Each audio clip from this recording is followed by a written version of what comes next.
আমি একাধিক জেনা করেছি, এখন আমার আল্লাহর কাছে ক্ষমা পাবো কি করলে?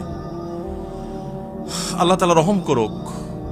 অনেক ভাইরা আছেন বিভিন্ন পাপে লিপ্ত হওয়ার পর শয়তান তাদেরকে এত বেশি ভয় দেখায়, অতিরিক্ত ভয় দেখায়। ভয় যতটুকু আল্লাহকে পাওয়া দরকার তার চাইতে বেশি যদি পায় তাহলে বুঝতে হবে শয়তানে দেখাচ্ছে। ওটা কে দেখাচ্ছে? শয়তান দেখাচ্ছে।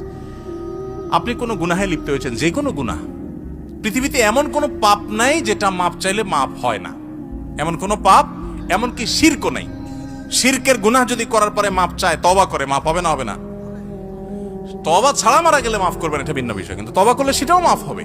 তাহলে বোঝা গেল জেনা ব্যভিচার হয়ে গেছে, অন্য কোনো অনাচার হয়ে গেছে, অবশ্যই মাফ করবেন আল্লাহ তাআলা। হ্যাঁ, অন্য কোনো অন্যায় করেছেন, জেনা হয়ে গেছে, আল্লাহর কাছে মাফ চাইছেন, তওবা করছেন, লজ্জিত হয়েছেন, আর কখনো করেন না, ফিরে আসছেন, ইনশাআল্লাহ মাফ করবেন আল্লাহ তাআলা। আল্লাহ বলেছেন লা তাকনাতু মির রাহমাতিল্লাহ, আল্লাহর রহমত থেকে নিরাশ হইও না। ইন্নাল্লাহা ইয়াগফিরুয যুনুবা জামিআ, আল্লাহ সব গুনাহ মাফ করে দিবেন। অতএব জেনা করলেও আল্লাহ তাআলা কি করবেন? মাফ। কিন্তু তওবা করতে হবে খাঁটি অন্তরে, আর করা যাবে না, অনুতপ্ত হতে হবে।